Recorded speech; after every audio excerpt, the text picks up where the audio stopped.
This is your World War III update. You need to prepare like your life depends on it, because it does. I've never been so sure of anything in my life. You need to prepare your progeny, your extended family, your friends, acquaintances. You need to prep like your life depends on it. Every day that these lights are on is worth 100 days when the lights are off. Most people don't appreciate that fact. What you can accomplish in one day when society is functioning as normal and you have the grid at your disposal is worth 100 days when the grid is down and the lights are off. Probably 1,000 days, really, when you think about it. Now, I'm about to give you a comprehensive, high-level geostrategic analysis that you're not going to hear anywhere else on the internet. I guarantee you that much. And I promise you that everything I'm telling you today is straight from my heart. I'm not paid off. I'm not paid to say this. I'm not withholding information. Everything that I tell you is exactly what I think. I'm not trying to sell you shit. Don't buy shit from me. Go and buy shit from Jeff Bezos or Walmart, the Waltons, if that floats your boat. I do not care.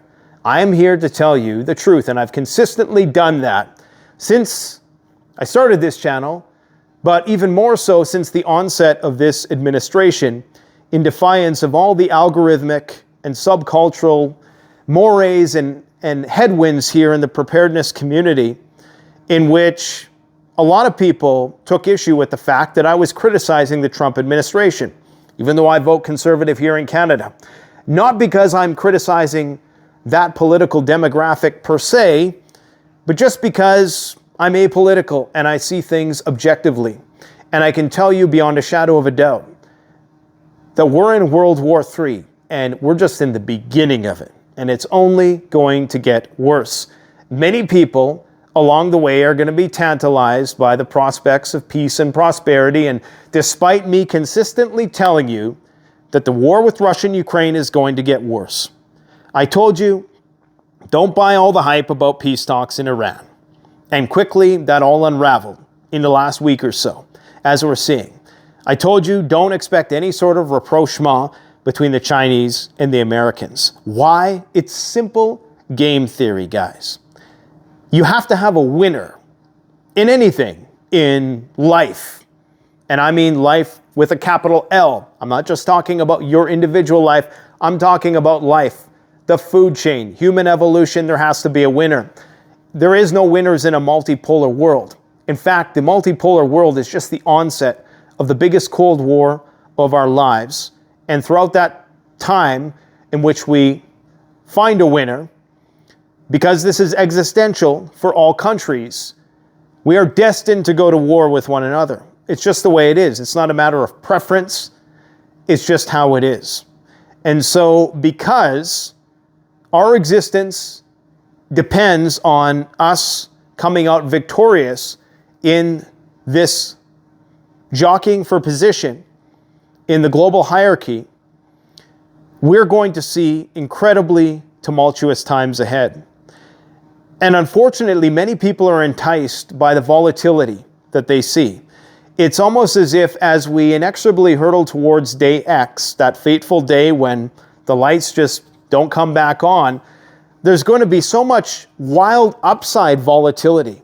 And people are going to succumb to the vicissitudes of Shtf, such that you're going to have days where you have the biggest bull runs in history. And we just seen that. That's volatility, upside volatility. On the pathway towards the permanent blackout, you're going to see green days, utopic days, the likes of which we never thought possible. And that's a sign that we're approaching the end of this grand human globalized experiment. Because don't presume that just because you have record upside days, that's not going to be followed by a subsequent deeper, darker downside. Okay? Now, let's put in perspective what has transpired in the past 2 weeks, because it's really striking to see.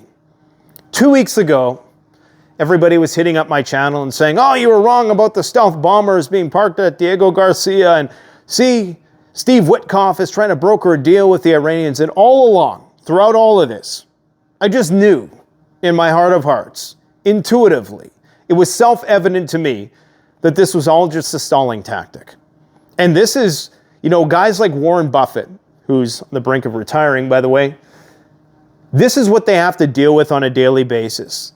When you get these wild-eyed people, right, who are so easily swayed by the whims of day-to-day news that they can't stay focused on what the fundamentals actually are. The fundamentals is that the United States as an empire is in decline. And they've just realized that, they being the deep state. This transcends Trump, okay? And they've realized that if they allow China to advance 1 inch further, then they're going to achieve escape velocity, and we're going to lose. Again, speaking as dispassionately as possible, as objective as possible, so we can get to the truth of the matter. All you can do as an individual is prepare yourself to be self-reliant for when the lights go off, just like they did in Spain recently. And don't think that that wasn't related to everything I'm about to say. Now, 2 weeks ago, everything was fine. However, we did in the background see this agglomeration of force by the US in the Middle East, CENTCOM region, where they just keep pouring in more troops, more military equipment, day after day after day, weapon shipments to Saudi Arabia, the Emirates States, to Israel, day after day after day. Now, all of a sudden, it seems as though the peace talks aren't going so well. And then what happened? Well, we had that port explosion, which now cost the Iranians $3 billion. They've actually arrested a few people in relation to that incident. Was highly disruptive to their economy. Then we had that F-18 debacle, right? Remember when they turned a little too hard and it just fell off the edge like a cat pushed it off? Then we had Waltz, Mike Waltz, fired. He, of course, was the patsy, the scapegoat, to try to be the fall guy for, all the Signalgate stuff and all that stuff.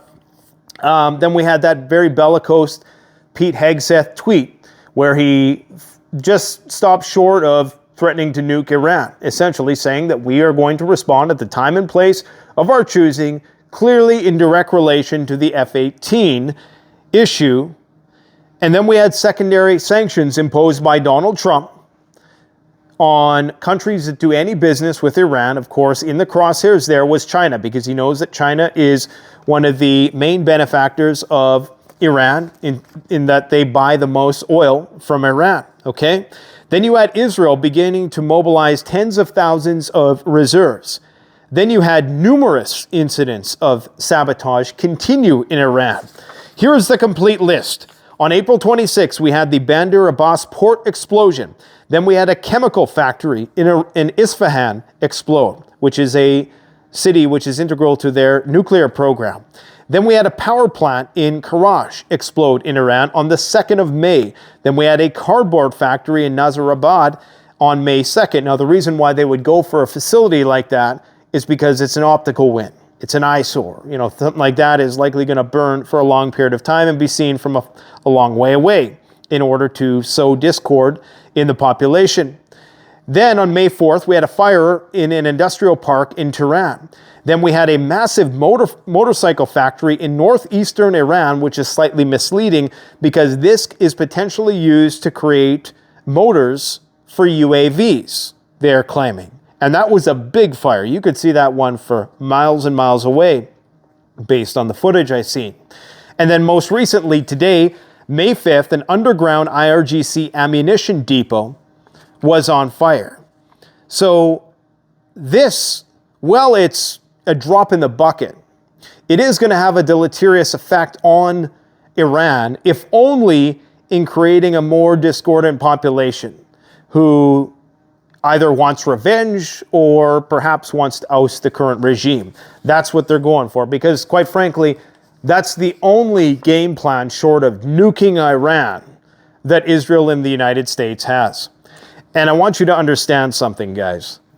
If you look at the retaliatory ratio for the Israelis and the Americans, it's like 100 or 1,000 to 1.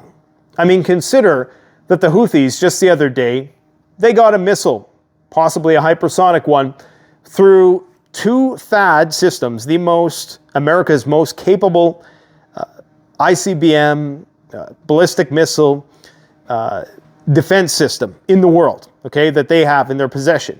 Israel has two of them, and I believe the Americans only have maybe a half dozen of these things, if that.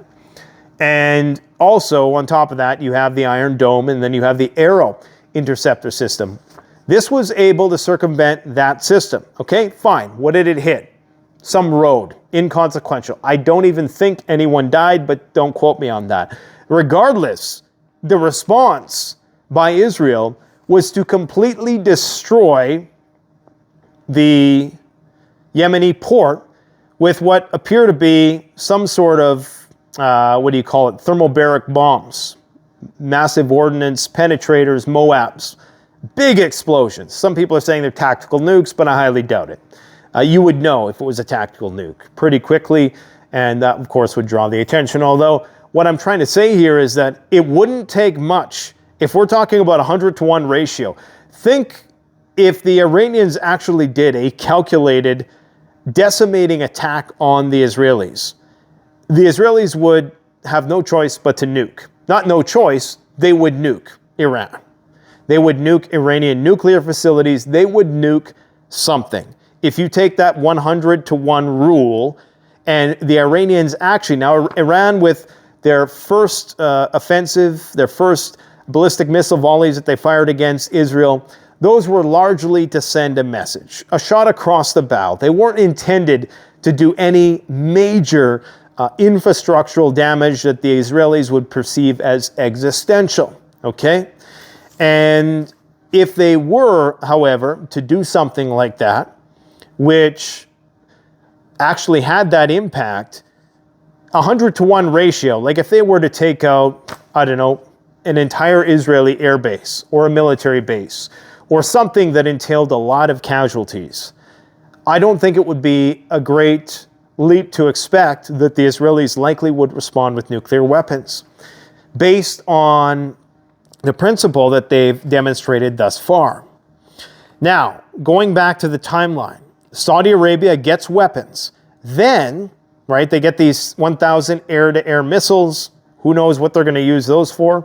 The Iranian Air Force is not that vast. So are they going to use these surface or air-to-air missiles on missile defense, or what the purpose is going to be? Who knows? Either way, Saudi gets weapons, and all of a sudden, OPEC decides to crash the price of oil, which makes no sense because it doesn't really, at least in the short term, benefit the Saudis and the Russians, right? Well, more on that in just a moment. And guys, you're not going to hear this anywhere else.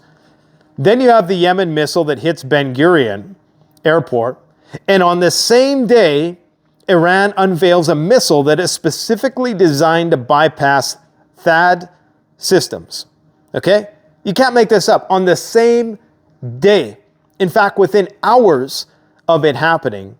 So those two things are definitely connected. I don't know if the technology that was used in the Houthi missile was the same as this, or whether it incorporated certain aspects, or it was just an opportune time. Nonetheless, that's what happened. Then Netanyahu and Trump threatened Iran. You remember that? Saying basically, well, anything that the Houthis do, the Iranians are the ones that are puppeteering this whole show. Trump then said Iran must cease all nuclear enrichment.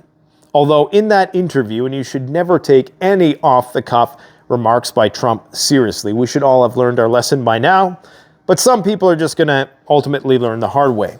Nonetheless, he did say that Iran must cease all enrichment, something that Witkoff has also stated. Then Iran decided to threaten U.S. military bases. Now, Israel is openly stating that they are going to control all of the Gaza Strip. Okay, just months after Trump said that, yeah, we're going to build, beaches and hotels in the Gaza Strip, right?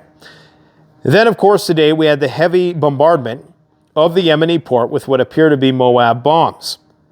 And then the UK claimed that Iranian terrorists were arrested today plotting to attack a synagogue or something like that. Now that, to me, seems very weird. How the Iranians have been playing this thus far, that seems very out of character, and I would not be surprised if that story turns out later to be a fabrication, or if there's some Mossad, CIA, MI6 elements to that, because that just makes no sense. What would Iran stand to gain by committing a benign attack that would only give the West license to mobilize against them even more? So, with respect to what's going on with the price of oil, here is the gist of it, okay? Here's my theory of oil prices crashing. People asking, why is OPEC increasing supply? Like, why would that doesn't make any sense at this point in time. If anything, they should be tightening supply, because the Saudi budget requires something like a $70 barrel per oil. The Russians even more so, and of course, they're currently in dire straits. All of these nations, oil-producing nations' economies, are in the red right now, and they need a higher price of oil. So why would they agree, especially the Russians, who are part of OPEC, and I'm certain that they have some sort of veto power in the matter, why would they agree to that? Well, you got to think just a few weeks, possibly months ahead. They're intentionally crashing oil prices to preemptively offset supply shortages from an expanded Middle Eastern conflict. This is something I tweeted out earlier. Saudi Arabia secured weapons from the US, and immediately, just like that, they boosted oil output. Russia benefits because lower oil prices suppress US shale production. Thus, they reduce American energy independence in the long run. And additionally, Russia gains strategically by drawing the US into another costly Middle Eastern quagmire. It's very enticing, right? If you know the price of oil is low, if inflation, which is directly correlated and predicted, in fact, by low oil prices, and that's the only reason why we're seeing disinflation is because of low oil prices. If you see that going down, then maybe a price spike as a result of a major war in the Middle East might not be that bad. China, however, also benefits in the short term from a low oil price. Trump enjoys a temporary boost from falling inflation and can cheaply refill the strategic oil reserve, which is filling but incredibly slowly, still like 50% less than what it was at one point. So he gets to enjoy those benefits, and the funds from this maneuver can subsidize domestic shale producers until the conflict inevitably begins. However, neither Saudi Arabia nor Russia can sustain these artificially low prices for long. The clock is most certainly ticking. And I do believe when it comes to Iran, the Russians are very duplicitous. And this is why they've not entered in to a full-on defensive strategic partnership with the Iranians. They're going to do some stuff. They're going to do some trade. They're going to make some corridors to move goods. But the Russians are not going to extend their nuclear umbrella to Iran. Why? Well, there's 1.5 million Jewish-speaking Russians, or Russian-speaking Jews, in Israel. So Vladimir Putin's in a tight spot, and a lot of them have a lot of power and influence. And so he can't just openly back the Iranians. He's got to kind of walk that fine line. But there's nothing Putin wants more than the United States to open up a front in Iran, but nothing which is going to be an existential threat to the Iranians, because the Russians don't want regime change there either, especially if it's in the Americans' interest. They don't want that. But everybody here is playing for time, and everybody kind of stands to benefit in the short to mid-term by lower oil prices. But in the long term, Saudi and Russia need oil prices to be high. Okay? Now, in terms of what's going on with Russia and Ukraine, there's a lot of portentous threats surrounding this May 9th Victory Day parade. Zelensky has not ruled out not striking Moscow on that day. I think it's highly unlikely that anything's going to get through, considering the Russians claimed to be installing 280 defense systems, air defense systems, in and around Moscow for that day. I'm not sure if that's individual launchers or systems, but either way, they're committing a lot to that region. And of course, Putin has requested a ceasefire throughout that time. Trump, in a very naive fashion, agreed with Vladimir Putin, not understanding that, of course, Vladimir Putin is going to want a ceasefire at that time, knowing full well that the Ukrainians are going to try to attack along the front. This will have the effect of, the Ukrainians looking like the aggressors in the eyes of critics. So, of course, he's going to do that. But why would Ukraine agree to a ceasefire just because Moscow wanted to hold a Victory Day parade? It makes no sense. If you're going to have a ceasefire, you do it from today. So, yeah, I don't believe the Russian propaganda that says that, right? And I also don't believe the Western propaganda. I think I've made that abundantly clear. But it works both ways, guys. That's what you need to understand. Now, Trump is going to be sending Patriot missiles to Ukraine from Israel. And today, Putin had indicated, or perhaps it was yesterday in an interview, he claimed that the West wanted a nuclear war. He described in an unprecedented allegation that Ukraine's Western supporters in NATO were essentially trying to bait Moscow into deploying nuclear weapons in Ukraine. And my thesis is the following. If they were willing to provoke the Russians into doing something like that, and they were ready to endure the consequences, as dire as they might be, they will not only provoke, but they will create a situation that would justify their intervention. If they were willing, think about it, to go to the extent of provoking the Russians to use nuclear weapons, knowing what the fallout would be, no pun intended, then they will likely concoct a situation in a false flag or some sort of incident which will act as a pretext for escalation. If they were willing to try to provoke the Russians into doing it, and if it was that important that they were trying to provoke them, then by hook or by crook, they will get that outcome, okay? Putin also made another veiled nuclear threat once again, saying that we hope we won't have to use nuclear weapons, but we might. And the neocons in the United States are threatening even more sanctions, not on Russia itself, but on countries that import from Russia. 500% tariffs on imports from countries that buy Russian natural resources. Once again, who's he talking to? He's talking to China, right? In terms of the India-Pakistan saber-rattling, it continues to ramp up in the background, and all these things are connected. You have Pakistan, China, Iran, Russia, some African countries in there in the midst, North Korea, and maybe Venezuela on one team, and you have the West, the transatlanteans versus them, and then everybody else is kind of just in the middle somewhere. But India, for the first time since 1960, cut off water from the Baghalar Dam, breaching the Indus Water Treaty, which they backed out of recently. This is essentially a blockade of vital resources that Pakistan needs, a very impoverished country with a very large population and a relatively small landmass, who require that water in order to survive and to function economically. And so that absolutely is going to be escalatory. Now, contrary to what a lot of people were suggesting, they're not cutting off all water because they don't have the capacity to do that. Of course, that would cause flooding in their own, country, right? That's the purpose of dams, is to generate electricity.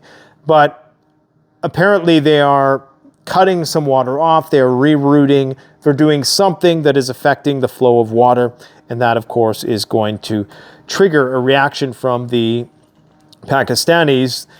India has also conducted, and is going to conduct, I should say, a large-scale civil defense exercise on May 7th. Now, based on what I've seen in India throughout the COVID pandemic, remember the guys walking around with the Omicron mask and beating people with sticks?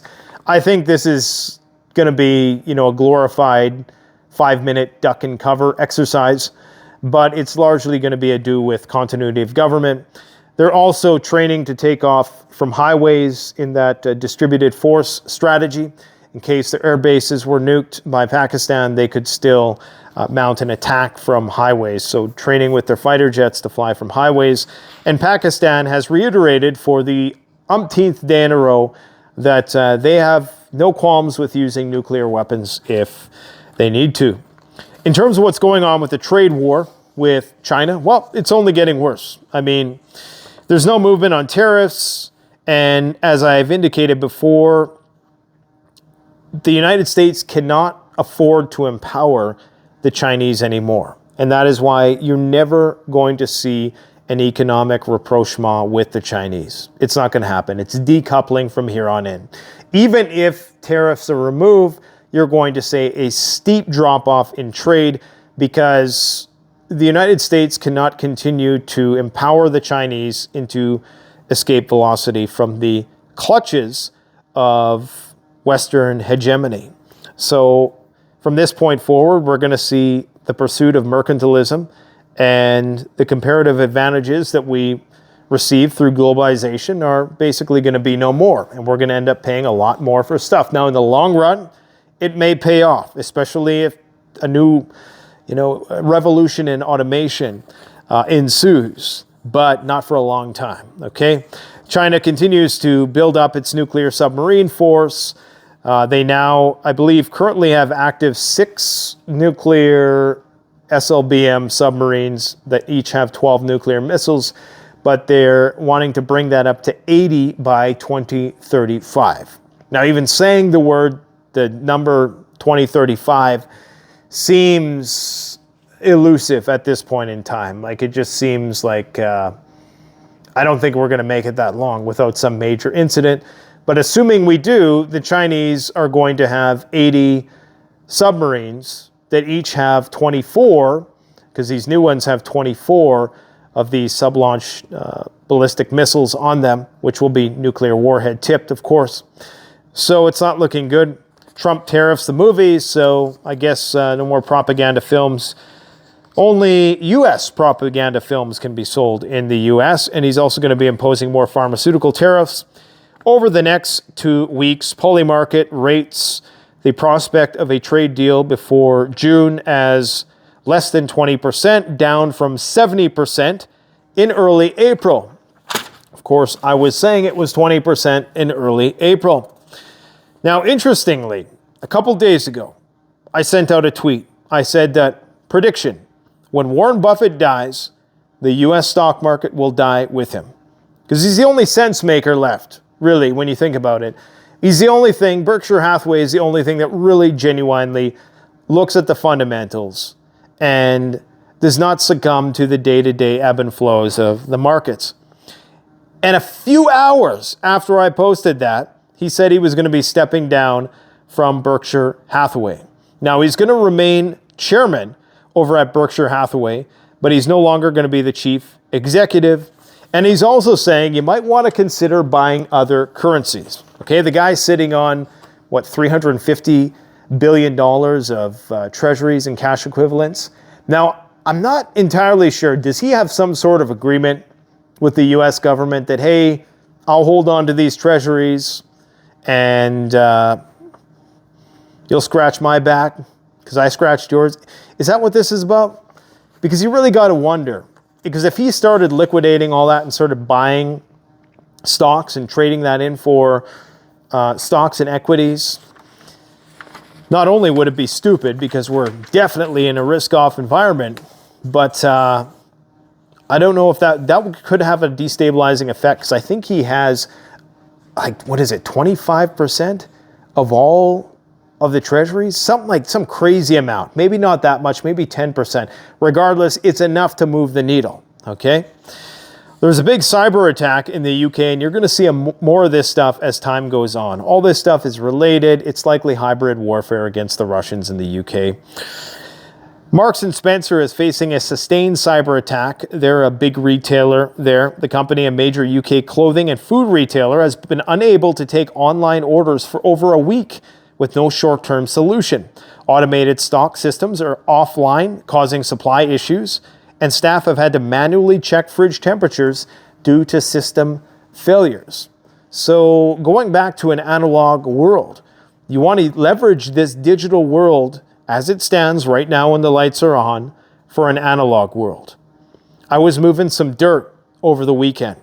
One bucket of dirt from a tiny little bit of diesel, okay, an insignificant amount of diesel that could probably fill up maybe a few milliliters of diesel, can move a bucket that if I had to physically do that with a shovel, it would probably take me hours, okay? And so that is the ratio. It's really more like 1,000 to 1. I say 100 to 1 just to err on the side of being conservative, but it's really more like 1,000 to 1.